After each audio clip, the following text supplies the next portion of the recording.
안녕하세요. 엔타임 강사 연입니다.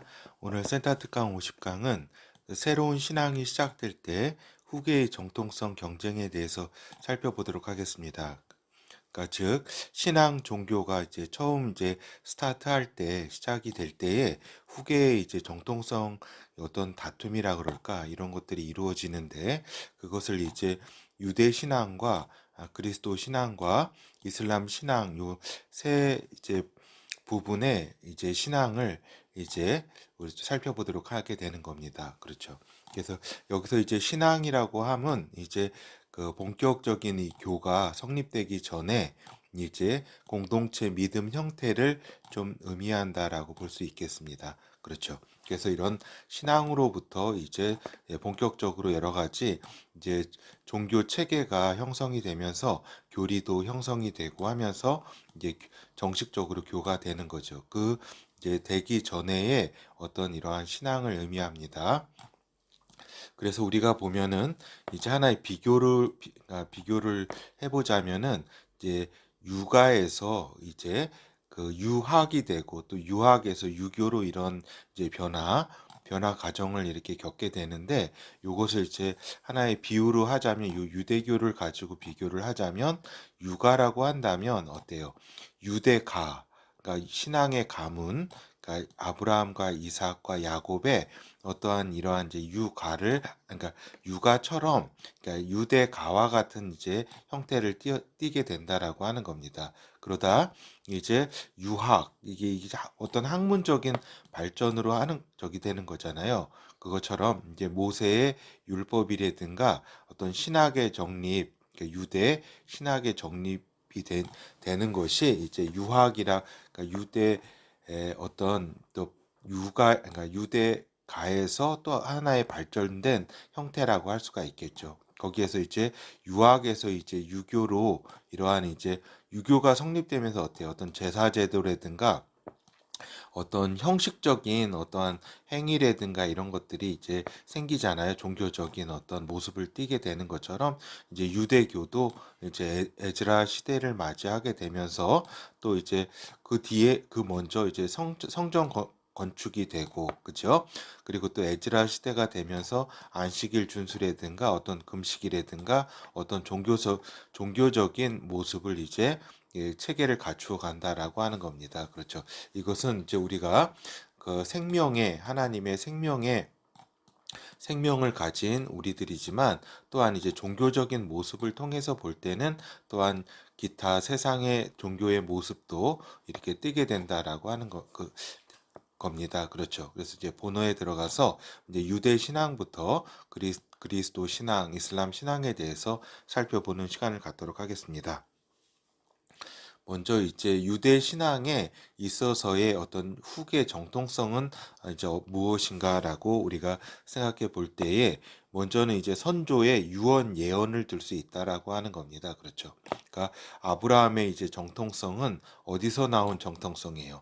노아, 셈, 이렇게 에벨을 잇는 그 정통성으로부터 아브라함의 정통성이 이렇게 나오게 되는 것이다. 그리고 하나님으로부터의 아브라함에게의 직접적 계시도 또한 정통성을 가지고 있는 거죠. 그러니까 가문으로 이어진 가 시절에는 어떤 가문의 정통성, 이 가문에는 아브라함뿐만이 아니라 많은 자손들이 있었겠지만 그 가문의 신앙의 정통성을 가지고 왔다는 의미입니다. 그러면서 또 하나님으로부터의 직접적 계시가 또한 후계 정통성에 있어서 핵심을 차지한다라고 하는 겁니다. 그렇죠. 그래서 그 보면은 그리고 또한 리더 야곱의 예언적 평가 야곱에 있어서의 예언적 평가가 또한 이러한 그 정통성이 이어가는 데 있어서 누가 더 어떤 그 가 내에서 힘을 갖는가, 신앙적 힘을 갖는가가 이렇게 또 결정이 되는 거죠. 그래서 유대가의 형성에서의 아들들, 그죠? 딸들은 배제되는 것이고 아들들이 혈연이기 때문에 아들들 중심으로 형성이 되어서 혈육적 아들들의 12지파가 형성이 되는 것이다라고 하는 겁니다. 뭐 그 딸 디나는 어떤 약속에 하나님의 약속에 유대 신앙 속에서는 이제 벗어난 존재가 되는 거죠. 하여튼 또 이 아들 내에서 이제 유다와 레위와 이제 요셉이 이제 또한 이 세 아들들 열두 아들 이런 가운데 또 이제 정통성 어떤 중심에 서게 된다라고 하는 겁니다. 이제 유다 같은 경우는 어때요? 굉장히 그가 인간적이었고 또 이집트에 이제 식량을 구하러 갈 때 그 야곱에게 이제 자신의 그 베냐민을 데려오지 못하면 내 아들을 여기다 두고 가겠다라고 하든지 여러 가지 그런 모습을 보면서 야곱으로부터 후한 이제 그 점수를 따게 되는 거죠. 그리고 레위는 처음에는 그 야곱의 유언적 평가에서 이렇게 레위가 그 디나 사건 때 굉장히 혈기를 부렸기 때문에 그 굉장히 배제됐음에도 불구하고 이제 다시 어떻게 보면은 그 부활 그 뭐랄까 패자 부활전을 통해서 다시 살아난 케이스가 레위라고 할 수 있겠습니다. 레위 가문. 그다음에 이제 요셉은 이제 어때요? 두 지파를 형성하게 되는 축복을 받게 된다. 그러니까 요셉이 어떻게 보면은 그, 이 가문의 야곱 가문의 이스라엘 가문의 큰 역할을 생존에 큰 역할을 했기 때문에 이 그 두 지파라고 하는 그러한 이제 그 땅의 분배의 약속을 받게 되는 것이다라고 하는 겁니다. 그렇죠. 그래서 보면은 어떤 그 탈락의 이유 원래는 가문으로 이렇게 그 어떤 정통성이 전달될 때 장자가 그 어떤 주도권을 형성하게 되는데 이제 루벤이 장자였잖아요. 그렇지만은 가문의 권위에 손상을 가져온 경우에는 어떤 정통성 경쟁에 있어서 이렇게 우위를 차지 못하게 되고 뒤에 뒤처진다라고 하는 겁니다. 그러니까 루벤이 이제 어떻게 보면은 서모와 어떤 그 간음 사건이 있었기 때문에 어떤 이러한 그 정통성에 있어서 이렇게 문제가 발생했고 또 시므온과 레위도 이제 그러한 이제 혈기를 부려서 디나 사건 때 그, 그 세검의 그 족속들을 다 죽이게 되잖아요. 그래서 그 야곱이 그 유언 예언에 있어서 상당히 안 좋은 평가가 이어졌다. 그리고 리더십에 있어서 가문의 생존과 번영에 이제 공헌한 경우에 있어서는 유다와 이제 요셉 같은 경우는 이제 야곱의 그 예언적 어떤 그 유언으로서 큰 이제 평가를 받게 되고 또 지파 내에서 큰 영향력을 갖게 된다라고 하는 겁니다. 그리고 레위 가문의 같은 경우에는 이제 모세의 등장으로 말미암아서 새롭게 역할 부여를 받게 된다. 그래서 레위 가문이 이제 제사장 가문이 되잖아요. 그렇죠. 그렇처럼 이제 레위 가문 중에서 또 그 아론 형 모세의 형의 를 통해서 이제 제사장 가문의 어떤 그러한 이제 임무를 부여받게 되고 하여튼 이 그 유대 신앙에 있어서의 그 정통성은 이렇듯 여러 가지 그 선조로부터 온 그러한 어떠한 그 질서, 그러한 이제 유언, 그렇죠. 그거와 더불어 하나님으로부터 직접 받는 어떤 약속, 이런 것들이 다 이제 어우러져서 혈연 중심으로 이루어졌다라고 하는 겁니다. 그렇죠. 그리고 이제 예수 그리스도 신앙의 이제 후계 정통성은 이제 어떤가 우리가 살펴볼 때에 세 개의 그룹으로 우리가 이제 볼 수 있다라고 하는 겁니다. 첫 번째 그룹으로서는 이제 직접 제자들, 그렇죠. 이제 베드로라든가 어떤 요한이라든가 요한의 형제 야고보 사도라든가 이러한 인정된 제자들이었다라고 하는 겁니다. 즉 하나님 안에서의 형제들이다라고 하는 거죠. 그렇죠. 그래서 제자들의 여러 가지 한계는 또한 이제 제자들을 이제 공식적 이제 직접 제자들의 한계는 무엇이었냐면은 이제 제자들을 예수께서 유대인의 한정에서 이렇게 시작을 했다라고 하는 겁니다. 그러니까 예수 그리스도께서 자신의 열두 제자를 초기에 형성하고 또 제자들을 형성할 때에 어떤 만민 가운데 이렇게 그 형성을 한 게 아니라 유대인을 중심으로 이제 한정해서 시작되었다. 그렇기 때문에 이러한 이제 제자들의 헌신에도 불구하고 그러나 이제 전체적으로 이방인 신학을 파악하지 못했다. 즉 이방인의 때가 이제 오는 것을 제대로 파악하지 못한 그런 어떤 약점이 있다라고 하는 겁니다. 누구보다도 예수 그리스도를 잘 알고 같은 동족으로서도 잘 알고 하나님의 아들인 걸 잘 알았지만 그들이 이제 전체적인 하나님의 타임라인에 있어서 이방인 신학을 이렇게 저기 파악하지 못했다. 그래서 열심히 유대인 전도도 했지만 초대교회는 어떻게 보면은 실패 아닌 유대인의 전도에 있어서 실패 아닌 실패가 이렇게 있었다라고 하는 겁니다. 그렇죠. 그래서 어떻게 보면 예수 그리스도께서도 유대인 전체를 이렇게 그 선교한 그 복음을 전하는 데는 성공하지 못했다. 그래서 제자들 그렇지만 훌륭한 제자들을 남기는 데 성공하고 이들을 통해서 이제 세계에 이제 복음을 전하는 데 성공하셨다라고 하는 겁니다. 그렇죠.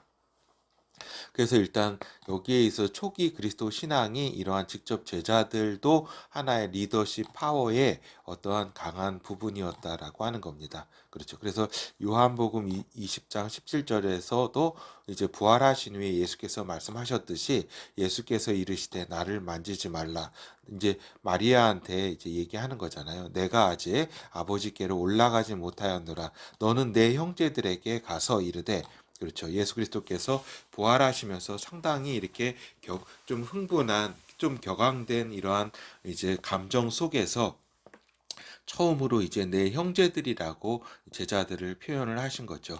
내가 내 아버지 곧 너희 아버지, 내 하나님 곧 너희 하나님께로 올라간다 하라. 그렇죠. 그래서 하나님 안에서의 형제로서 이 제자들을 인정하신 거죠. 그렇죠. 그래서 또 같은 아버지 하나님 같은 아버지의 같은 형제라고 하는 이러한 부분으로 이제 그 제자들이 그렇게 보았다는 것이고 이 말씀으로 말미암아서 보편성 그리스도의 신앙은 그 혈연 중심이 아닌 보편성을 띤 보편성 중심의 그러한 그리스도 신앙이 되었다라고 하는 겁니다. 그렇죠.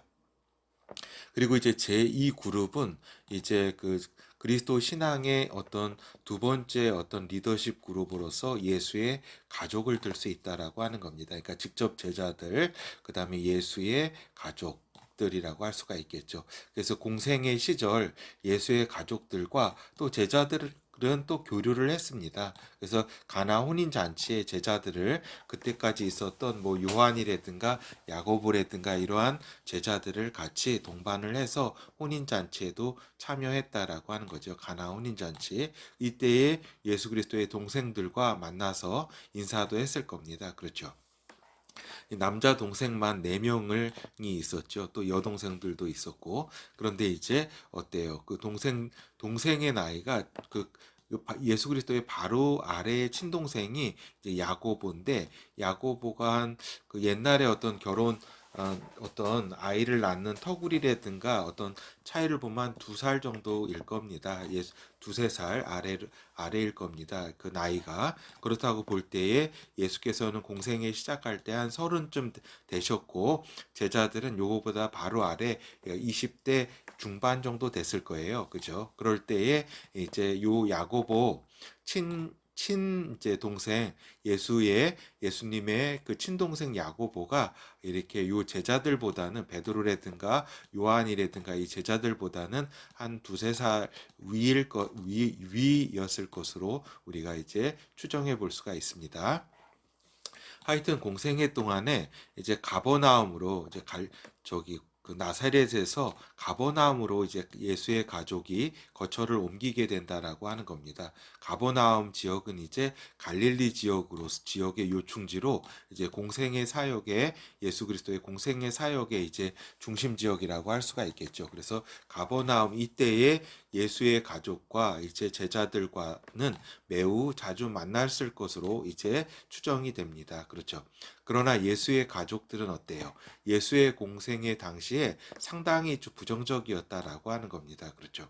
왜냐하면은 예수의 가족들은 그 야고보 사도 그 동생 야고보의 사도라든가 유다 사도를 통해서도 보듯이 가룟 유다가 아니라 유다서를 남긴 예수의 친동생 유다입니다. 이러한 이제 굉장히 유대교 신앙에 유대교 율법에 빠삭했다. 굉장히 정통해 있었다.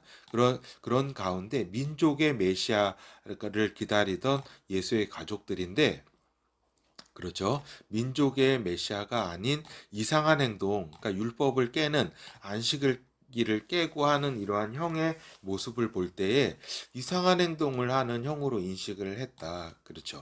그리고 어때요? 그 소문이 돌았잖아요. 그러니까 그 예수 그리스도가 굉장히 예수가 이렇게 귀신 들려가지고 막 이상한 뭐 병도 고치고 하고 사람도 모으고 이상한 얘기를 한다 이런 소문이 막 나니까 예수의 가족이 이제 그 동생들 어머니와 동생들이 예수를 이제 만나러 찾아오기도 하잖아요. 근데 예수께서 만나기를 즐겨하지 아니하시고 이 하나님의 말씀을 이렇게 지키고 이렇게 따르는 그들이 하나님의 형제다 이런 이야기를 하잖아요. 이때 상당히 굉장히 또 예수의 가족들은 또 이렇게 좀 그 섭섭했을 거고 또 그럴 겁니다. 하여튼 십자가 무렵부터 예수의 가족이 본격적으로 등장한다라고 하는 겁니다. 그러니까 예수의 어머니 마리아 그리고 이모 등이 이 십자가에서 예수를 지켜보았다라고 기록이 되어 있습니다. 신약 성경에 그렇죠. 그러니까 예수님 어머니도 이제 여동생도 있고 막 이랬던 거죠. 그때는 거의 다 지금 저희 어머니나 아버지도 이제 7형제씩이 이렇게 저기에 있었는데 그 당시는 뭐 10형제 이상이었겠죠. 다 이렇게 그렇게 아이가 많았다라고 하는 겁니다. 하여튼 오순절 마가의 다락방에서 예수의 가족들이 이 변화를 받게 된다. 그래서 이러한 변화로 인해서 이제 혈육의 이제 초대 그 어떤 신앙 공동체에 있어서 이제 하나의 요 그리스도 신앙의 주도권의 한 축을 담당하게 된다라고 하는 겁니다. 그렇죠.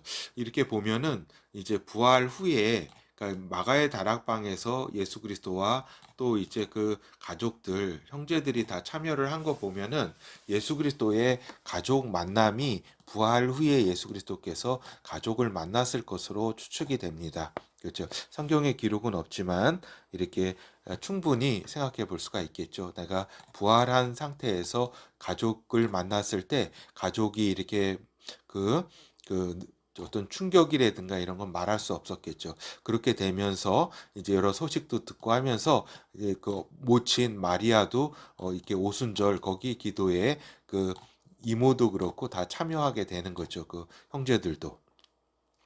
하여튼 이제 제자들의 또 갈릴리 소식을 또 전했을 겁니다. 이렇게 예수 그리스도와의 직접적인 만남이 만약에 없었다고 해도 가족들이 그 갈릴리에서 예수와의 만남을 다 이렇게 전했을 것은 너무 이제 확실한 것이고 또 승천 씨의 가족들도 같이 있었을 겁니다. 그렇죠. 승천하실 때 부활 후에 40일 후에 승천하잖아요. 500명의 같이 있었다고 이제 사도 바울은 기록하고 있습니다. 그때에 이제 예수 그리스도의 가족들도 있었을 것으로 이제 생각이 되고 왜냐하면은 또 10일 동안의 기도와 오순절의 성령 강림에 예수의 가족들이 같이 했다라고 하는 거죠. 하여튼 이 성령으로 거듭나면서 예루살렘 공동체 교회의 리더의 그 모습 동생 야고보를 보게 되는 겁니다. 그리고 사도라고 이렇게 불리었죠. 그래서 이제 그 사도 야고보는 요한의 형제 사도 야고보는 이제 40년대에 이제 일찍 순교를 하고 그 다음에 이 동생 야고보는 일설에 의하면 62년에 순교할 때까지 이제 예루살렘 교회의 어떤 리더로서 이렇게 자리하고 있었다라고 하는 거죠. 하여튼 마가복음 6장 3절에는 이렇게 이 사람이 마리아의 아들 목수가 아니냐 야고보와 요셉과 유다와 시몬의 형제가 아니냐 누이들이 우리와 함께 있지 아니하냐 하고 예수를 배척한지라 이렇게 그 형제 남동생 4명의 이름이 기록돼 있다. 그리고 여동생들도 이제 복수임을 우리가 알 수가 있는 거죠. 하여튼 이 형제들 중에서 이제 그 야고보와 유다가 특별히 이제 초대 그리스도 신앙에 있어서 초대 공동체에 있어서 이제 큰 역할을 하게 된다라고 하는 거죠. 알겠죠? 야고보와 유다. 그래서 야고보서와 유다서를 남기게 되는 겁니다. 그러나 이제 그리스도교는 어떤 교회예요? 아까도 말씀드린 것처럼 혈연보다는 보편성 중심의 어떤 개방된 혈연으로부터 개방된 그런 성격을 가지고 있잖아요. 유대교는 어떤 민족의 어떤 종교라고 한다면 어떤 그리스도의 신앙은 민족의 종교가 아니잖아요. 열방으로, 그러니까 유대 신앙을 중심으로 하지만 열방으로 이렇게 펼쳐 나갔기 때문에 혈연으로 이어지지는 않았다. 이어가지 않았다. 그래서 하나님 안에서의 형제들을 강조되었다라고 하는 거죠. 즉 영의 세계에 초점을 둔 것이 그리스도 신앙이었다라고 하는 거죠. 하여튼 그리스도 신앙이 유대교 만약에 분파였다면 처음에 나사렛파는 분파적 성격도 가지고 있었죠. 하여튼 분파로서 머물렀다면 주의 혈육이 어떤 그 분파의 중심적 역할을 계속했을 것으로 우리가 보입니다. 이것은 이제 이슬람교 뒤에 이야기를 할 때 좀 같이 살펴보도록 하겠습니다. 하여튼 강력한 이방 전도가 이루어지는 가운데 혈연적 요소는 어때요? 점점 약해지죠. 그렇죠? 그리고 혈연은 유대교와 그리스도 사이에서 어떤 그 예수님의 혈연들은 유대교와 그리스도 사이에서 교 사이에서 설 자리를 잃게 된다. 그러니까 신앙적 차원에서 하나의 그리스도 교로 발전해 나갈 때에 이제 유대교와 이제 어떻게 보면 분리가 이루어지고 이러한 가운데 이제 가장 혈연들이 제일 힘들었으리라고 생각이 됩니다. 유대교에서 배척이 이루어지고, 그죠? 그리고 또 그리스도교 사이가 점점점 이방인 중심이 되면서 이제 이러한 이제 이 혈연들은 어떤 그 저기죠. 이렇게 유대인 자체가 이제 이단화되고 막 이렇게 대체 신학의 어떤 이러한 모습을 띠면서 이제 점점 역사 속에서 사라지게 된 겁니다. 그리고 특별히 야고보 사도라든가 유다 사도라든가 이런 사도들이 형제들이 다 순교를 하면서 이제 어떤 그 밑에 명맥은 이렇게 유지되기는 힘들죠. 그리고 이렇게 또 그 여자 형제들, 그 여동생들은 어때요? 신앙을 가졌다 해도 이제 점점 이렇게 유대교 안에 나사렛파로 이렇게 있었다 해도 이제 점점 이제 어떤 이단화 그리스도 교에서는 이단으로 정죄받고 또 유대교에서도 이단으로 정죄받으면서 서서히 소멸돼가는 그런 과정을 겪게 되는 겁니다. 그렇죠. 하여튼 이제 그리스도교가 점점 교권화되면서 이제 평생 마리아 동정론, 즉 마리아 처녀론을 통해서 이것을 또 이렇게 만들기 위해서 또 그 예수의 형제들이 또 이복 동생이라고 하는 거짓 논리라든가 이런 것들을 많이 또 개발하게 된다라고 하는 겁니다. 그리고 또 요셉이 또 이렇게 그 호라비로서 이복 형제들을 데리고 이렇게 또 마리아와 이렇게 결혼을 하고 또 마리아는 또 이렇게 어떤 성관계도 이렇게 하지 않고 부부로서 관계도 안 하고 이렇게 그러다가 또 뭐 요셉의 또 어떤 형제와 또 결혼했는데 또 저기 하지 않고 이렇게 살고 막 여러 가지 또 이렇게 거짓 논리들을 개발한다. 그것은 왜 그러냐면 이러한 이제 그 혈연적 거짓 논리들을 막 개발하는 이유는 그 마리아 동정론 이걸 처녀론을 통해서 이제 그 마리아 하나님이라고 하는 성모 마리아라고 하는 그 교리를 이제 성립하기 위해서 이런 혈연적 저기들을 다 왜곡하고 거짓 논리들을 개발하게 된다라고 하는 겁니다. 그렇죠. 하여튼 그 마리아 그 예수님의 모친 마리아 그 이제 께서는 이제 그 요셉과 이제 정상적으로 결혼해서 이런 동생들을 낳으면서 이렇게 저기 하게 된 거죠. 뭐 그거는 뭐 그 너무나 당연한 건데 이러한 이제 거짓 논리로 이런 것을 저기 하는 거죠.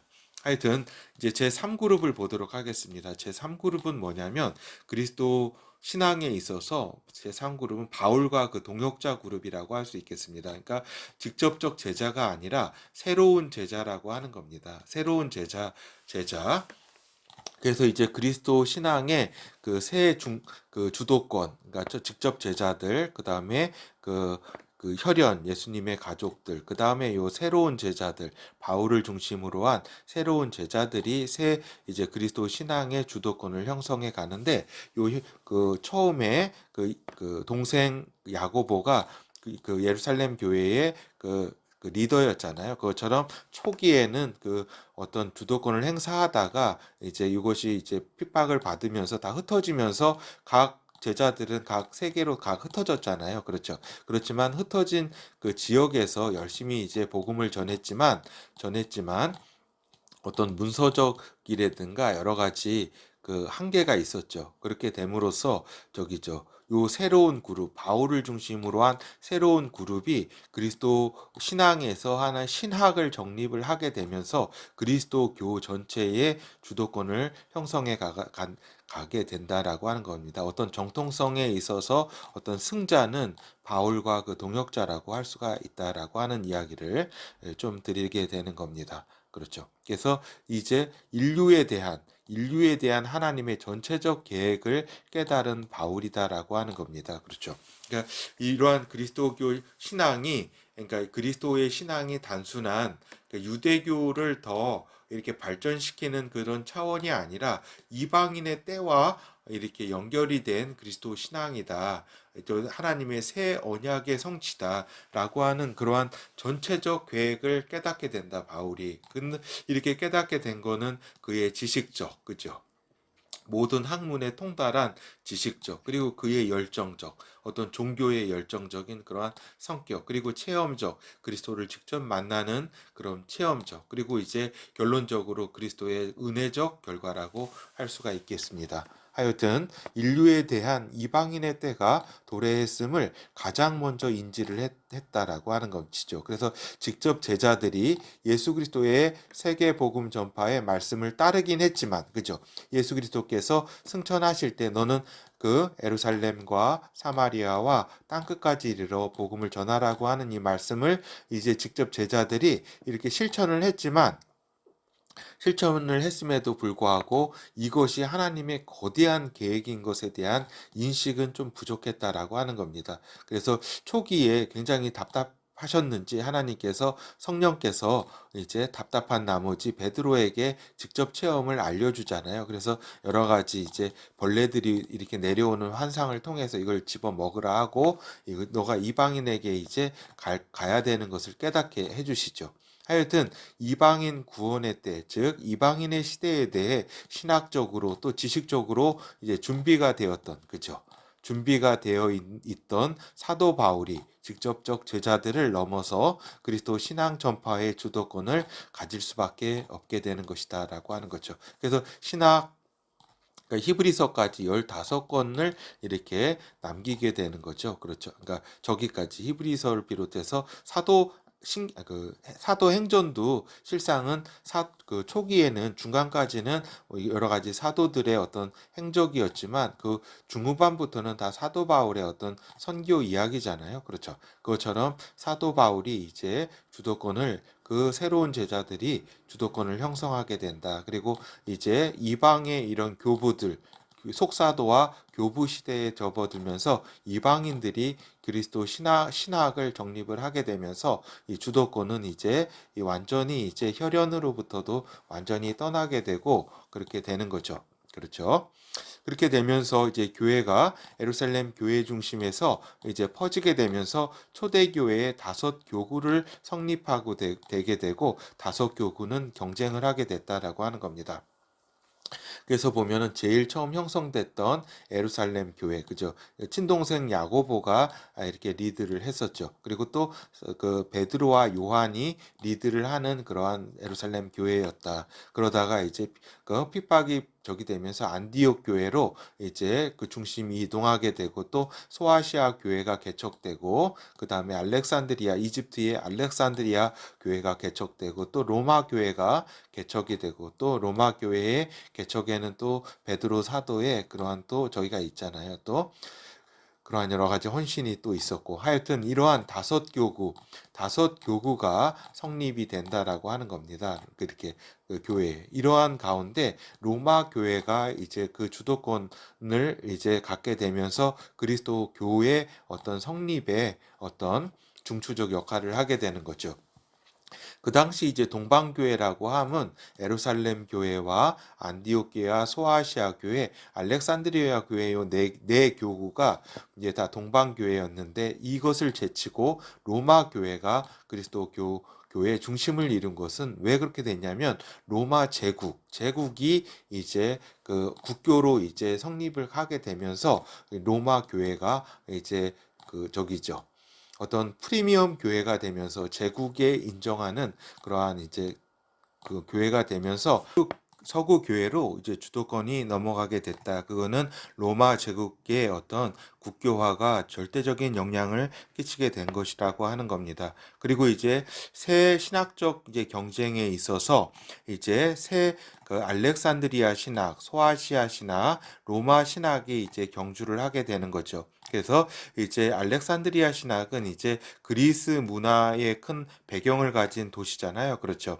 어떻게 보면 그리스 신학이 그렇기 때문에 이 신학도 그리스 배경하에 어떤 영향을 받게 되는 거죠. 그러니까 오리겐이 이 대표적인 케이스로 영지주의 흐름 을 이렇게 갖게 되는 것이다. 그러니까 육체는 좀 악한 것이고 모든 것은 영은 선하다. 그래서 이러한 이제 오리겐이 이제 알렉산드리아 신학의 어떤 형성의 어떤 그 중심적 역할을 차지하죠. 그리고 이제 소아시아 신학은 이제 터둘리안이라든가 그죠. 여기에서 소아시아 신학의 공헌은 삼위일체 그렇죠. 삼위일체를 그 정립을 했다라고 하는 겁니다. 그래서 그리스도론의 승리를 가져오게 됐다. 그래서 다른 동방교회, 여기서의 동방교회는 뭐 콥트교라든가 시리아 반성론을 주장했던 여러 이제 아르메니안 교회, 뭐 시리아 교회, 페르시아 교회라든가 이런 교회를 의미합니다. 여기에서의 동방교회는 이에 비해서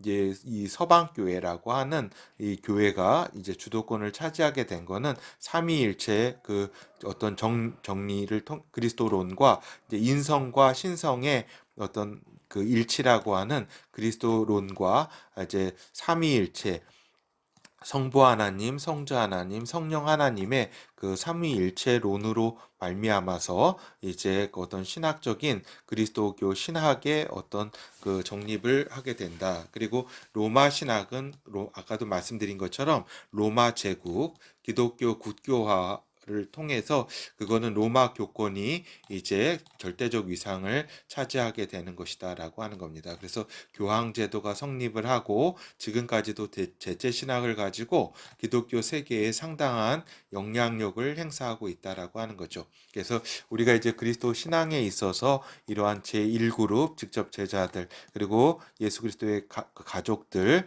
그 다음에 그 제3그룹으로서 이제 새로운 제자들 이러한 어떤 구도 속에서 결국 보편성을 가진 그리스도 신앙은 새로운 제자들을 통해서 어떤 민족을 넘어서 또 혈연 가족을 넘어서 이러한 때 주도권에 이러한 변화가 있었다라고 하는 것을 이해할 필요가 있습니다. 그리고 이제 이슬람 신학에 대해서 간략하게 이제 살펴보도록 하겠습니다. 그렇죠. 이슬람 신학에 대해서는 이제 우리가 이제 기본적으로 좀 알아야 될 거는 이제 그 무하메드가 이제 어떤 저기다 그 모하메드를 최후의 최종적 이제 선지자로 본다라고 하는 겁니다. 그래서 코란에서 이제 20여 년 넘게 모하메드가 이제 신의 계시를 받아가지고 썼다라고 하는 코란에서 인정하는 이제 그 24명의 선지자 리스트가 있습니다. 그러니까 모하메드 자신이 최후의 종결적 선지자고 그 앞에 24명의 어떤 선지자가 있었다라고 하는 겁니다. 그래서 우리가 위키백과의 자료를 보면은 이제 그렇죠. 어떤 아담을 이렇게 선지자로 인정을 한다. 그리고 에녹, 거기서는 그 아랍에서는 이드리스라고 합니다. 에녹. 그다음에 노아, 누라고 한다. 여기 앞에는 이제 아랍어, 그다음 뒤에는 우리 한글을 저기 라고 할 수가 있겠죠. 그리고 후드, 에벨, 그죠? 근데 셀라, 살리흐, 그죠? 아브라함, 아브라함을 이브라임, 그죠? 이브라임 많이 들으셨죠? 그렇죠. 그다음에 롯도, 그 아브라함의 조카 롯도 루트라 그래서 이제 선지자로 인정을 한다. 그리고 이 이스마엘, 그러니까 거기서는 이스마일이라고 하는데 이렇게 이스마엘을 그 아랍의 어떤 정통이잖아요. 그죠? 그것처럼 이 선지자로 이렇게 보는 것이다라고 하는 겁니다. 그리고 이삭도 이스하크라 그래서 선지자로 인정하고 야곱, 야쿠브, 요셉, 유수프, 그다음 욥, 아이유브. 그래서 욥도 선지자로 인정하는 것이 특이하다. 그리고 이드로, 그러니까 모세의 장인 이드로, 그러니까 미디안 족속 제사장이었잖아요. 아브라함의 후손이죠. 그러니까 슈아이브라 그래서 이렇게 또 선지자로 인정을 한다. 그리고 모세를 무사로 인정을 하는 것이고 아론, 하룬이라 그래서 아론, 그다음에 에스기엘, 두키프리라 그래서 이제 에스겔 선지자, 그리고 다윗, 다우드, 솔로몬, 슐레이만. 그래서 우리가 보면은 그 터키 왕들도 그렇고 이슬람권에서 슐레이만이라는 그런 왕 이름이 많이 나오잖아요. 그게 솔로몬이라고 하는 뜻이라고 할 수 있죠. 엘리야, 일야스, 엘리사, 그 알야사 이렇게 엘리야, 엘리사, 요나도 유누스라 그래서 이렇게 선지자로 인정을 한다. 그리고 이제 사가랴, 그러니까 세례자 요한, 그러니까 침례 요한을 또 선지자로 인정하고 그 아버지 사가랴를 또 자이리아로 이렇게 선지자로 인정을 한다. 그리고 예수를 이사라 그래서 이렇게 그 선지자로 인정을 한다. 그래서 24명의 이제 선지자 무하마드가 오기 전에 24명의 선지자를 인정을 하고 이제 모하메드가 최후의 종결적 선지자라고 이제 그 이슬람교에서는 이야기한다라고 하는 겁니다.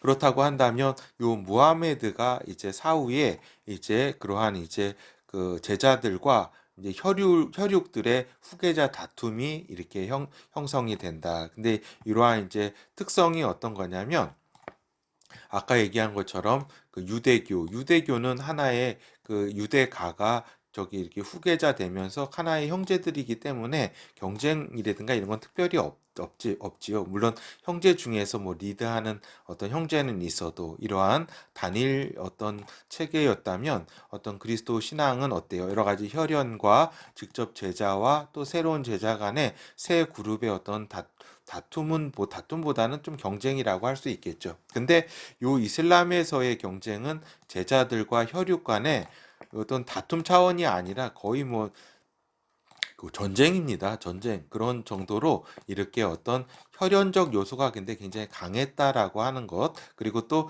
그렇지만은 결국 이슬람에서의 어떤 저기죠. 그 승자라고 하다가 하다면 혈연을 넘어선 좀 어떤 보편성. 그렇지만 그 보편성이 인류 전체 그 민족에게 개방된 게 아니라 아랍 민족, 특별히 이제 쿠라이시 그 가문의 시족 가문의 그 어떤 그에 한정된 좀 적이라고 할 수 있죠. 그렇기 때문에 둘 다 어떻게 보면은 혈연이지만 조금 폭넓은 혈연적인 저기가 있죠. 그러한 다툼. 그래서 모하메드가 서기 632년에 사망을 하게 되면서 후계자 분쟁이 발생했다. 근데 이제 어떻게 보면 유대교나 그 그리스도 신앙이나라고 보면은 어떤 종교적 차원 특별히 이제 그리스도 신앙은 종교적 차원인데 이제 여기에서 있어서의 이슬람에 있어서는 종파적 그리고 정치적 이제 정치적과 하나가 됐다라고 하는 겁니다. 그리고 또 경제적 여러 가지 어떤 정복을 하게 되면 거기서 남는 어떤 전리품이라든가 이런 게 또 경제적으로 거의 직접 그 관련을 갖기 때문에 종파적 정치적 리더십을 획득한다는 것은 또 경제적인 어떤 이해관계를 획득한다는 거기 때문에 이러한 부분에서 이제 그 경쟁이 어떤 어떤 종교보다도 치열했다라는 겁니다. 그래서 순리파는 칼리프가 선택권을 갖고 있으며 이런 후계자 결정에 있어서 무하마드 부족인 쿠라이시 아랍 시족의 모든 무슬림이 칼리프가 될 수 있다는 견해다라고 하는 겁니다. 이제 반면에 시아파는 어때요? 칼리프의 칭호가 무하마드의 어떤 혈통을 통해서 유전돼야 된다는 견해를 가지고 있다라고 하는 거죠. 그래서 현재 순립파는 사우디를 비롯해서 아랍 또 세계 무슬림 전반에 걸쳐서 순립파라고 할 수가 있겠습니다. 그렇죠.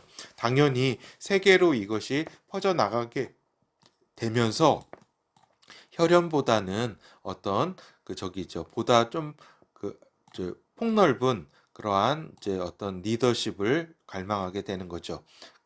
그리고 이제 시아파는 지금의 이란이나 시리아, 예멘 일부에서 이렇게 좀 소수파로 존재한다라고 하는 겁니다. 사실 그래서 9대 1 정도, 9.5대 1.5 정도, 9대 1 정도의 그러한 세력을 가지고 있는 거죠. 그리고 이제 그 사후에 정통 칼리프 시대라고 있는데, 그 칼리프가 이제 종교적 어떤 정치적 리더를 이제 칼리프라고 합니다. 그 모하메드 사후에, 그러니까 네 명의 정통 칼리프 시대에 네 명의 칼리프가 초기 이슬람 제국을 통치했다라고 하는 겁니다.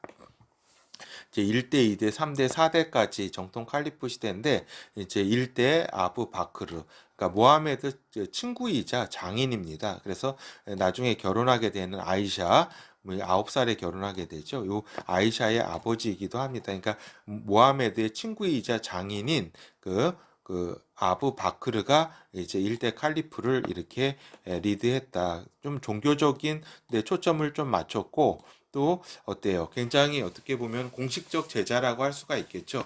그리고 이제 2대는 우마르 이븐 알카타브인데, 요 이제 요 이 2대도 암살을 당하게 됩니다. 그러니까 AD 644년에 이게 암살이 2대, 3대, 4대 계속 이렇게 암살을 당하게 된다라고 하는 겁니다. 그만큼 정치적으로 굉장히 어떤 다툼이 이렇게 치열했다라고 하는 것을, 권력 다툼이 치열했다는 걸 보여줍니다. 그리고 이제 요 2대까지가 이제 공식 제자고, 이제 3대가 우스만 이븐 아판. 그렇지만 또 공식 우스만 이븐 아판 무하메드의 사촌이자 둘째 사위다. 그러니까 사위입니다. 그래서 그 AD 656년에 암살이 또 되고, 그죠? 그리고 4대 알리 이븐 아비 탈리브라고 무하메드 또 사촌이자 또 딸 파티마의 사이입니다. 딸 무하메드의 딸 있잖아요. 딸이 또 여러 명 있는데 첫째 부인에게서 난 딸입니다. 그 아들 2명은 이제 죽고, 이제 아들이 있었으면 당연히 아들한테 이 권력이 너무 승계됐겠죠. 근데 이제 아들이 어렸을 때 2명이 죽고, 이제 딸들이 이제 여러 명이었는데, 요 딸 파티마, 그 첫째 그 부인에게선 이제 파티마 이제 그 딸 사위라고 할 수가 있겠죠. 하여튼 이 알리, 이 4대 칼리프도 AD 661년에 이제 카리지파에 의해서 이제 암살이 된다라고 하는 겁니다. 그렇죠. 그러니까 알리의 이제 맏아들 하산은 이제 평화를 위해서 여러 가지, 여기 이 알리가 죽은 뒤에 이렇게 분쟁이 일어났는데, 여러 파벌이 분쟁이 일어났는데, 무아위야 1세, 그러니까 시리아 총독으로 있었던 이슬람 제국에 이제 요 알리의 맏아들 하산이 이렇게 평화 조약을 맺게 됩니다. 이렇게 그러니까 무아위야 1세가 너가 이제 왕조를 건립하지 말라, 그냥 우리 밑에 있어라 했는데, 그렇지 않고 무아위야 1세가 움미야드 왕조라고 하죠. 우마이야 왕조를 다마스커스에서 이제 개창을 한다라고 하는 겁니다. 그렇죠. 왕조를. 그래서 이 왕조 중심으로 해서 이제 어떻게 돼요? 요 이슬람 발전이, 정복 활동과 발전이 이루어진다라고 하는 겁니다. 그래서 이제 이렇게 요 움미야드 왕조가 개창을 하자, 이제 당시 무하메드의 유일한 생존 이제 손자인 후세인 이븐 알리의 아까 알리의 저기죠, 그 아들, 요 이분이라는 게 아들이라는 뜻입니다. 그 후세인이 이제 움미야드 왕조에 대한 충성 맹세를 거부하고 이제 이맘으로써 이제 그 뒤를 쭉 이제 이어서 나가게 되는 겁니다. 그래서 굉장히 숨어 있을 수밖에 없었겠죠. 그래서 이에 분노한 이제 알리를 따르는 파가 이제 시아파라고 할 수가 있겠습니다. 요 후세인, 특히 후세인을 따르는 게 12이맘의 파라고 할 수가 있겠죠. 요 시아파 중에서. 그래서 이제 주도권을 내서 이제 패배하게 된다. 그래서 이 혈연 중심으로 한 이런 사상이 훗날을 기약하게 된다. 그래서 12번 그러니까 그 12이맘 12번째 이만이 이 5살 때 이제 사라지게 됐는데 그 마으디라 그래서 5살 때 이제 사라지게 됐는데 그가 이제 나중에 나타나서 이제 우리를 이끌 것이다라고 하는 그러한 이제 적이죠. 그래서 이제 어때요? 그래서 요 슈아파는 알리 이븐 후사인은 아랍인의 최고 혈통인 쿠라이시와 사산 왕조 페르시아 왕실의 혈통을 이어받았다. 그러니까 제가 볼 때는 여기 그 사산 왕조 페르시아 왕실과 또 연관 어떤 그 친인척 관계가 있나 봐요. 뭐 그 어머니 어떤 혈통이겠죠. 그렇게 될 때 이제 요 지금 이란인들이 왜 시아파가 됐는지 알 수가 있는 거죠. 이런 걸 볼 때에 하여튼 이제 그런 요런 여러 상황을 보면은 이제 인터넷 자료에 의하면 요 이제 알 마흐디가 이제 없어졌는데 5살 때 이제 그 아버지 하산 알 아스카리가 장례를 치른 뒤에 어딘가 사라졌는데 이 알 마흐디가 이제 나중에 나타나서 미래의 이사와 함께 이 세상에 와서 이제 인류를 심판하게 될 거다. 이러한 이제 이야기를 가지고 있다. 그 서사를 가지고 있다라고 하는 겁니다. 12이만 파가 그 시아파의 핵심 그 파라고 할 수가 있겠죠. 그래서 결국에는 이것도 이란인들의 기득권 주장이기도 하다라고 하는 겁니다. 그러니까 이거를 아까 얘기한 쿠라이시 혈통 아랍 그죠? 그 칼리프가 난다라고 하는 그 혈통과 이제 사산왕조 페르시아 이렇게 여기 어떤 혈통을 이어받은 게 알리 이븐 후세인이다 이렇게 해가지고 이제 이렇게 이란인이 지금 왜 시아파가 됐는지 알 수가 있는 거죠. 결국에는 이제 아랍 밑으로는 안 들어가겠다 이겁니다. 결국에는 그리고 그 아랍의 이러한 혈통 쿠라이시 혈통을 가진 그 알리 이븐 후세인이 이제 결국에는 우리가 기다리는 이러한 이제 혈통 그의 후손 알 마흐디가 메흐디다라고 하는 이야기죠. 하여튼 모하메드 혈연의 특징은 뭐냐면 많은 아내를 이렇게 두었다라고 하는 겁니다. 그러니까 첫째 아내와 한 25년 정도 살았고 그 뒤에도 이제 그 첫째 아내가 이제 죽자 이제 많은 그 아내를 이렇게 저기 했다 거느렸다. 뭐 일설에는 뭐 20 몇 명까지도 얘기가 됐는데 뭐 한 13명 정도 이렇게 그 저기 했다라는 그런 까지는 인정하고 있습니다. 하여튼 이러한 가운데 이제 아들들이 일찍 죽었다는 게 어떤 혈연적인 여러 가지 경쟁에 있어서 더 치열하게 했다라고 하는 겁니다. 그렇죠. 그리고 이제 중동 문화의 특성상 딸이 아닌 이제 사위들에게 권력이 이양됨으로써 사위들이 이제 사위라든가 이제 그러니까 모하메드의 그러니까 장인 그 가문이라든가 사위 가문이라든가 이런 외척 가문들 간의 어떤 치열한 싸움들이 이렇게 이루어져서 이러한 지금의 어떤 여러 파벌들을 또 형성하게 되었다라고 하는 것을 이해할 필요가 있다라고 하는 겁니다. 그렇죠. 그래서 장인 가문과 사위 가문의 결국 대결이다. 어떻게 보면은 그렇게 되기 때문에 그렇죠. 그래서 한번 요 그 위키백과의 그 자료 있는 것을 한번 읽어보도록 하겠습니다. 무하마드는 25살 되던 해에 카디자와 결혼하여 3명의 자아를 낳았으나 아들 둘은 어린 나이에 세상을 떴으며 딸 파티마는 부모의 극진한 사랑을 받으며 자랐다. 무하마드가 메디나로 이주한 지 얼마 지나지 않아 무하마드의 사촌 알리와 파티마가 결혼했다. 알리는 훗날 4대 칼리프 무하메드의 후계자 지위에 올랐다. 알리와 그의 아들 후세인은 시아파 이슬람에서 중요한 위치를 차지한다. 오늘날 모르코와 요르단의 통치자들은 바누 하심 즉 하심 가문 무하메드의 중조부의 후손 출신이다. 하여튼 카디나가 세상을 떠난 후 무하메드는 일부 다처제를 따르기 시작했다. 일부 자료에 의하면 무하메드는 15명의 여인과 결혼했으나 그중 13명과 동침했다고 한다. 그 외에 몇 명의 정부를 두었으며 한 번에 9명 이상의 부인을 거느리지 않았다고 한다. 무하마드는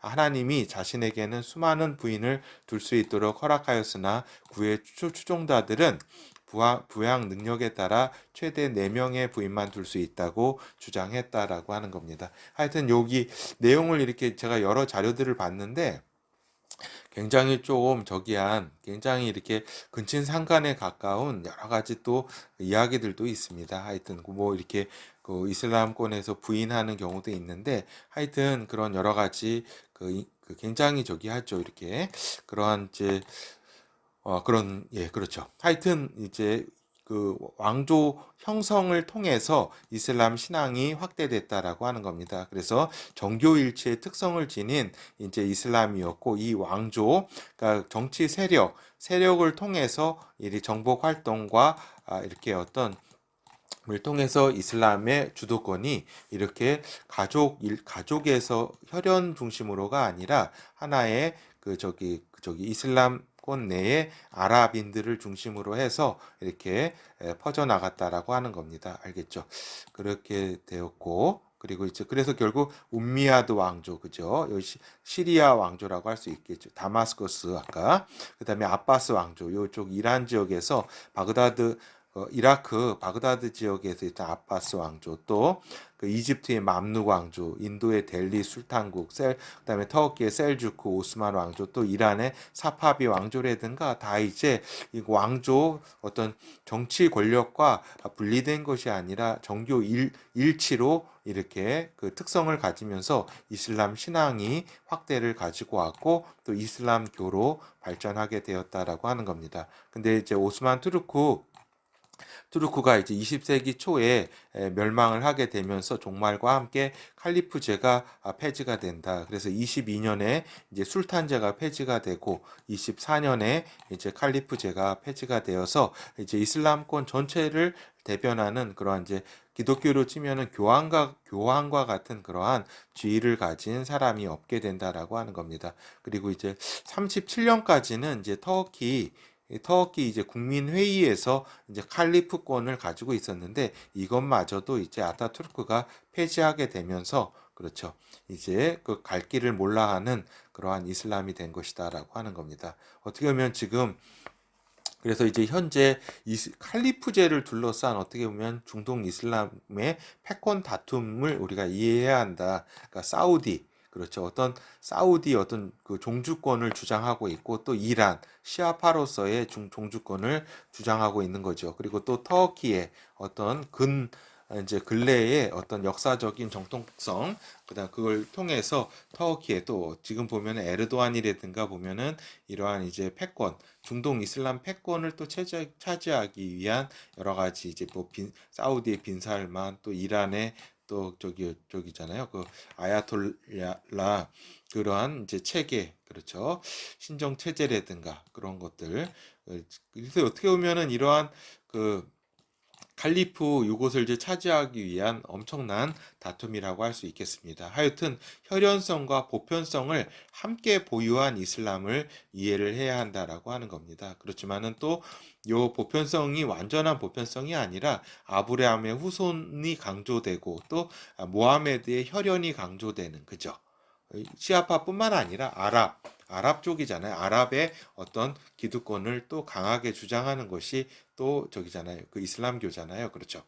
그렇기 때문에 이러한 상황에 우리가 그 유대 신앙과 이제 그 그리스도 신앙 그리고 이슬람 신앙의 이제 초기에 그 어떤 주도권 있잖아요. 그 주도권의 어떤 세력들에 대해서 우리가 간략하게 살펴보았습니다.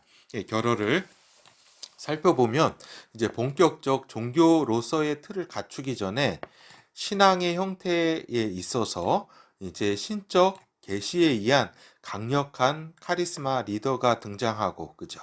어떤 유대 신앙, 또 그리스도 신앙, 또 이슬람 신앙 이렇게 그 모함의 아브라함, 모세를 이은 이러한 강력한 카리스마 리더, 그 다음에 여기 예수 그리스도, 그 다음에 여기 모하메드 등 리더가 등장하고 리더 사후에는 본격적인 후계 경쟁이 이루어진다라고 하는 겁니다. 그렇죠. 그래서 우리가 보면 이건 약간 좀 종교학적인 어떤 차원에서 이렇게 우리가 살펴보는 거기 때문에 이제 우리가 생명을 가진 예수 그리스도와 같은 그 동등한 선에서 이렇게 보는 것은 사실은 제 성격에 맞지는 않지만 좀 종교 일반론적으로 이렇게 같이 비교하게 된다는 점도 우리 독자분들이 이해를 바랍니다. 하여튼 후계 구도의 경쟁은 혈연적 그러한 어떤 세력, 그 다음에 공식 제자 세력, 또 비공식 제자 세력의 그룹으로 이루어진다. 특히 저기죠. 이러한 체제로 이루어지는데 유대교는 계속적 혈연적 요소가 정통 후계성의 핵심을 이룬다라고 하는 겁니다. 혈연적인 왜냐하면 민족의 어떤 종교이기도 하기 때문에 뭐 이방인이 뭐 이렇게 우리 내에 올 수는 있지만 어떤 유대 민족의 그러한 어떤 정통성은 유대교의 정통성은 유대 민족이 지키는 것이다라고 하는 것이고 이제 예수 그리스도교는 공식 제자에서 그죠? 공식 제자와 혈연 공동 경쟁 구도 속에서 그죠? 공생애 할 때는 공식 제자 그다음에 공식 제자와 혈연 공동 구도에서 이제 혈연이 소멸이 되고 공식 제자의 권위가 이제 존중되는 가운데 비공식 제자 바울의 신학적 우위로 신앙 주도권이 형성이 되어 갔다라고 하는 것이고 신앙에서 종교로의 틀이 갖춰질 때 무엇보다 중요한 것은 폭넓은 학문에 바탕한 교리의 정교화, 체계와 집대성이 종교의 리더십을 형성하게 된다라고 하게 되는 겁니다. 그렇죠. 그렇기 때문에 이러한 이제 예수 그리스도 교회의 어떤 종교적 특성도 이렇게 객관적으로 이해할 필요가 있다라고 하는 거죠. 그리고 이제 이슬람교는 혈연과 혈연이 아닌 그룹의 이런 대결인데 이제 여기 직접 혈연과 이제 어떻게 보면 혈연이 아닌 그룹도 혈연이 아닌 그룹이 아니라 아랍 부족과 또 그렇죠. 그리고 이 혈연도 사실 아들로 이어진 것이 아니라 이제 장인 가문과 그죠? 그런 어떤 또 저기죠.